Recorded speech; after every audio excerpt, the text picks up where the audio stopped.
Welcome to the Fire and Earth podcast with your hosts, Jason Mefford and Kathy Groover. Fire and Earth, giving you the keys to unlock your limitless potential. Welcome to another episode of the Fire and Earth podcast. I'm your co-host, Jason Mefford. And I'm Kathy Groover, and I am so proud that you got the name of the podcast correct. It's great. I got the right podcast. I remembered my name this time. Mine just flows off my tongue.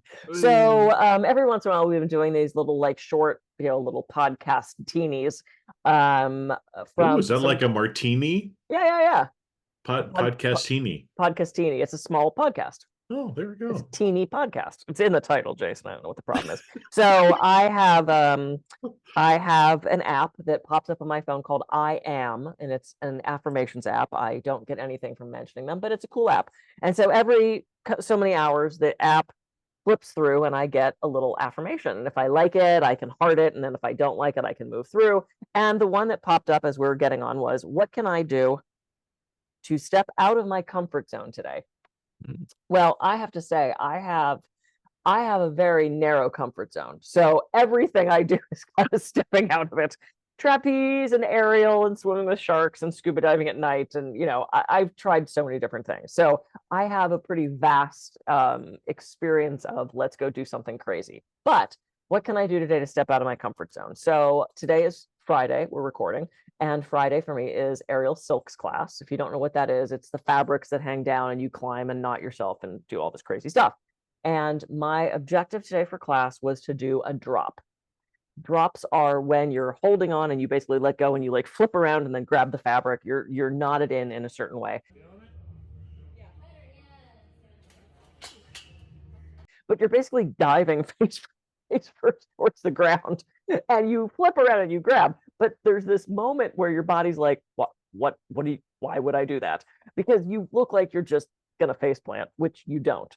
And so today, before we even got on this podcast, I made an agreement with myself that I was going to work on drops tonight in class. So that's what I'm going to do to get out of my comfort zone, because it's about trusting yourself, trusting the fabrics, trusting your coach, who is my partner. So I kind of have to trust him. But when I started being able to do them a little more comfortably, and it's been months, it was a really huge accomplishment. It was because it's something I didn't think I'd ever be able to do. So that's on my list for comfort zone escape today. Well, and sometimes there's like the bigger comfort zone things where you kind of get a rush from facing the fear head on, right? Just like, my little picture over here that I keep up to remind myself is me scuba diving. Scared the shit out of me, right? Because I'm not that strong of a swimmer myself. And but I was going with a friend who's like a world-class scuba diver instructor. So I mean, again, it's like you being with Eric on the Silks. I was perfectly fine with him underwater. He was going to do exactly what it was, but it was a little bit of a getting out of my comfort zone, because again, I'm not as adventurous, if you will, as you are necessarily. With all my little extracurricular activities are sitting out on the porch. Right? Oh, that sounds exciting. And listening to the birds and doing that kind of stuff. But is someone throwing stuff at you that you have to dodge, or you just sit there? I just, most of the time I can just sit there. Okay. Cool. But so with that example, right, I had to kind of psych myself up to get outside of my comfort zone and go and do it. And then when I started to go in, I was slipping on the rocks, because you're wearing the flippers and the rocks had moss on, and I was getting splashed by the waves. And so the first time I went to get in, I couldn't do it. I was just freaking out. And he looked at me, he's like, "You need a few minutes, don't you?" I'm like, so I went and sat down and calmed myself down. And, we ended up going in a different way, and it was beautiful. But when I got out of the water, I felt this exhilaration. Right. And so sometimes things that we do to get out of our comfort zone are these bigger adrenaline kind of rush things, which again, trapeze, silks, skydiving, scuba diving, all these kinds of things are more of that. But I think, we don't have those experiences in our life every day. And so what are even some other kind of outside of your comfort zone things that you can do? And And some of it is even just mixing up your routines a Yep. little bit, right? Driving to the store a different way, going home another way, right? I Mhm. mean, even some of these little things like that can be a way for you to kind of get outside of your comfort zone. And don't get me wrong, routines are good. Love it. I love routines. They help us, from a habit forming standpoint.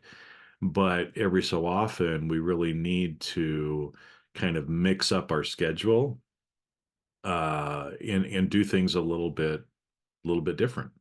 Yep. Yep, we were up in Santa Cruz this past weekend, and that's where Eric grew up. So he knows the route from Santa Cruz to Santa Barbara. But it was Easter weekend. I thought, oh, it could be traffic. I put on Waze to see, and it took us a different way than he had gone before. Mhm. And he was like, weird that, I mean, I would have turned off here. And I went, either we're listening to the lady or we're not. And he goes, well, let's just follow it.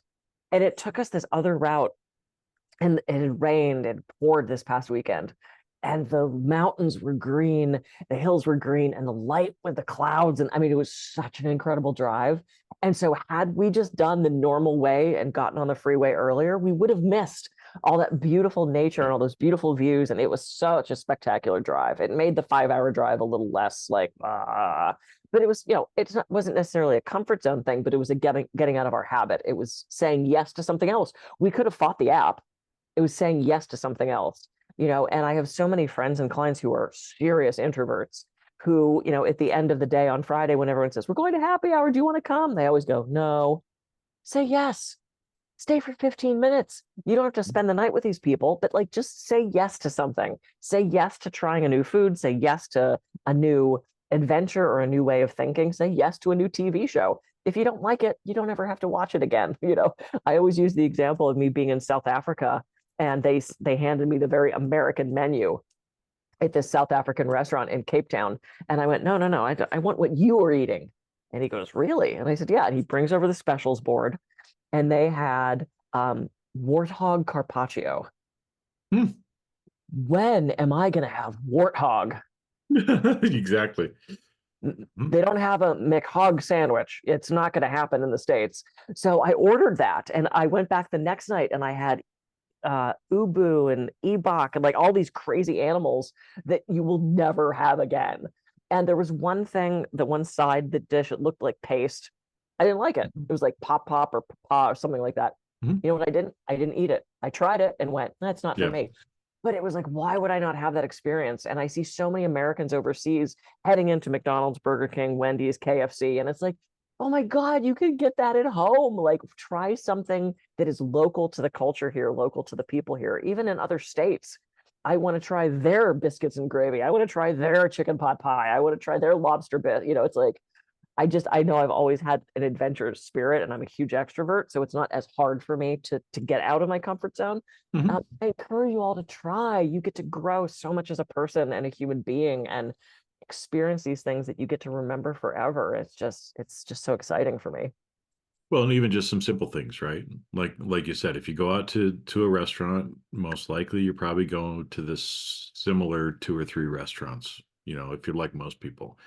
And you typically order the same thing or the same 2 or 3 things off the menu.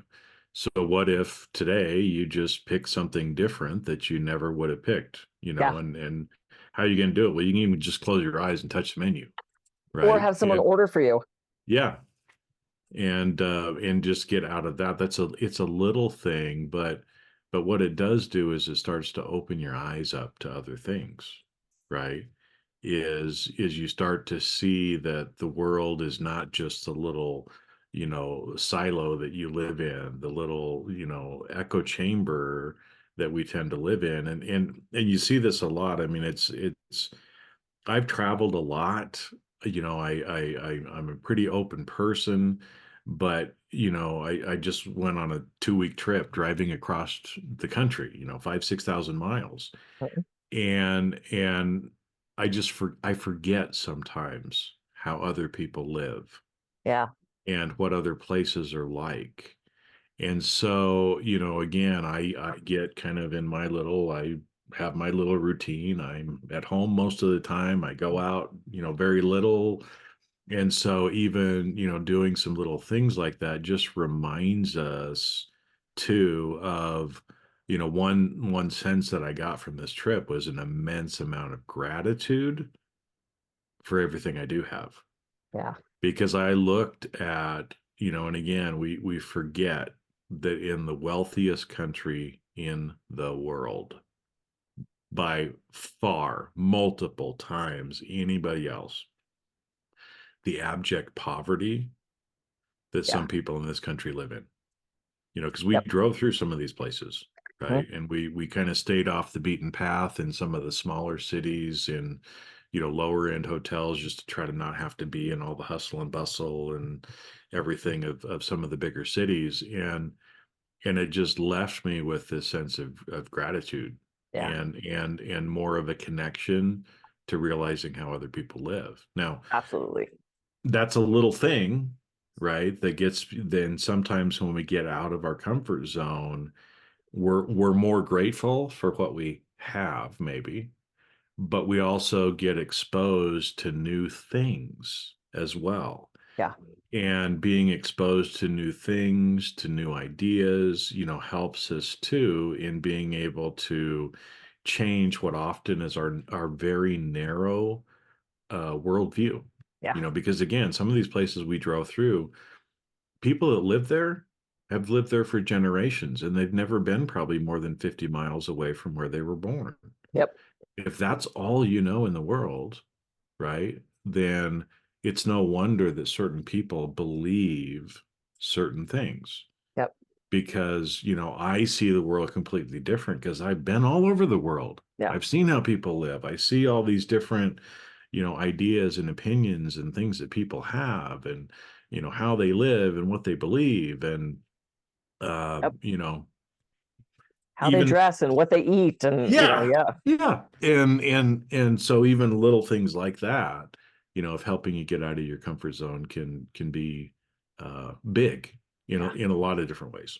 Yeah, absolutely. It's to me, it's just one of my, I mean, my mantras go for it. It's just always been since high school, that was my mantra.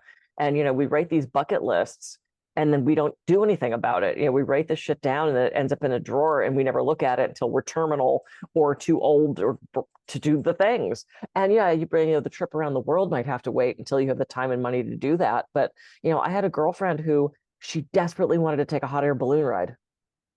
And I'm like, you guys make money, you have time, you vacation 2 or 3 times a year. Do you really want to do it then if you keep saying you want to do it and you haven't? How important is it for you? And I've had so many people ask me how I started doing trapeze because it's not a normal hobby. And it was a client of mine, because I do so much stuff. She said, man, I was on your website. Do you have any time for fun? You do so many things. And I said, oh, yeah. I said, I've been spelunking and rappelling and zipline and parasailing and paragliding and swimming with sharks and scuba diving and snorkeling, blah, blah, blah. I went through the whole thing. And she goes, oh my God, what's left on your bucket list?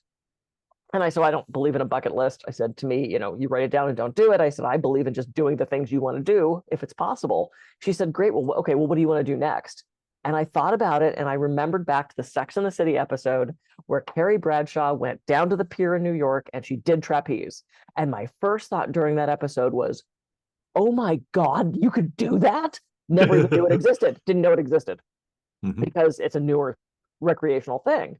Either you were a circus family or you weren't in the circus. I mean, that was kind of how it was. And so I Googled where I could go do flying trapeze and ended up being Santa Monica. I still, at that point, was in Santa Barbara. So I said to my then husband, hey, I'm going to take a weekend and I'm going down to try this trapeze thing. And he said, great. And I've been doing it since. In fact, this was just my 11-year flyversary on Easter Sunday. 11 years. Wow. And now you guys have a rig in Santa Barbara, so you don't have to travel so far. Yep. And I've been doing silks for almost 2 now, and I've been scuba diving for years. And, to me, it is, every year, Eric and I write down 3 things that we've not done that we want to try. We don't always get to all 3, but like last year it was jet ski. I'd never been on a jet ski. It was so fun. And then the year before that, we did an escape room. I had always wanted to do an escape room. It's like, I mean, no, well, I'm laughing because it's funny because we just drove down. We had to go down to Scottsdale, which is a couple hours away from where I live, and So we went out to eat afterwards, found a restaurant, and it was right next to an escape room thing. And my partner's like, escape room? What is that? I'm like, well, it's kind of like where you pay to get locked up in a room and you have to figure out how to get your way out. And she's like, people would pay to get locked up. When you think about it that way, it's just kind of like so funny, but it's a huge thing. I mean, just as Oh, we were sitting there, we saw people coming and going all the time oh, from it it. was so fun. We went with another couple. We literally we strategized this. We're like, okay, who is another couple where you can stand both people in the couple, where we have the breadth of knowledge Yeah, to just four people? Because this escape room we did was a medium difficulty one, and it was recommended that you have 6+ people. And we're like, we we got can do this. it with four. We worked so well as a team. It was such an incredible. We had so much fun, and then we went to the Magic Castle because we went down to one in LA. It was a blast. But yeah, get out of your comfort zone. Just try something new. It'll just make you such a fuller and richer person. And how do you know what you don't like if you don't try things? Yeah. And again, I mean, for everybody that's listening, you don't have to go do scuba diving or Trapeze. trapeze or anything. You can do little things. Pick something different on the menu, drive a different way, Yeah. to where you're going. Actually open your mouth and say something to a stranger Yes. that makes you feel a little uncomfortable, right? Because if you don't do it, even maybe ask somebody a question or ask for something that you need, that you're afraid the answer is going to be no, because you know what, the answer, it's 50-50. Right. Right. I mean, I remember this movie. It was kind of a funny thing where this guy's in this bar and there's this woman, attractive woman next to him. And he's like, uh, you know, how did he say it? He's something like, what are the chances we're going to sleep together tonight? And she's like, 0. He's like, no, it's 50-50. I asked the question, you answer, kind of thing. And it's like, so that sort of a thing, if you don't ask the question, the answer is always no, it's 100%. But if you ask a question, regardless of what it is, right, Mm. it's 50-50 chance. It's either going to be yes or no. It's binary, Yeah. yes or no. Yeah. And so, the I worst agree. is you're going to hear no, and that's the same answer as if you didn't ask at all. Right. And so just 100%. asking, but again, that's, for some people, that it's a big, whatever the ask is. It's not about sleeping with somebody. That was just an example to Sure. kind of get your attention. But whatever it is to get you to move a little bit outside of your comfort zone. And when Mhm. you do, that's actually how we're growing, right? I mean, one of the reasons we're talking about this is how we grow, Yep. right? And this is how I met the love of my life, because I took bold action and asked Eric to dinner. He Mhm. wouldn't have asked me out. And then when I found out we had such an age difference, because we've got a pretty big age gap, there was a part of my brain that, oh, well, that's just never going to work. Society doesn't appreciate this, and this is it. What's he going to think? What's his friends going to? My friends going to think? I had all these what ifs, and we have the best freaking relationship. You would have no, I mean, you would not know there's an age difference between us Mhm. because we are so compatible and so connected. And it was that bold action that I took of, do you want to have dinner? And Yep. I kicked off everything. And we're getting married in 9 days. Yep. Yep. Yeah, Yep. cool. So get out of your comfort zone. Yeah, no, that was easy. Okay, well, we could have probably just said that and stopped. That would have been a really podcast teeny, right? Podcast teeny. It would have been a teeny podcast A teeny. teeny podcast teeny. Teeny weeny podcast teeny. Oh There my we God, go. we're so weird. Yeah. Okay. And on that note, I'm Kathy Groover. I can be reached at kathygroover.coach. And I'm Jason Mefford. I can be reached at jasonmefford.com. So go out, have a great week, get out of your comfort zone, at least one little thing this week, and we'll catch you on the next episode. Have a great week. See ya. See ya.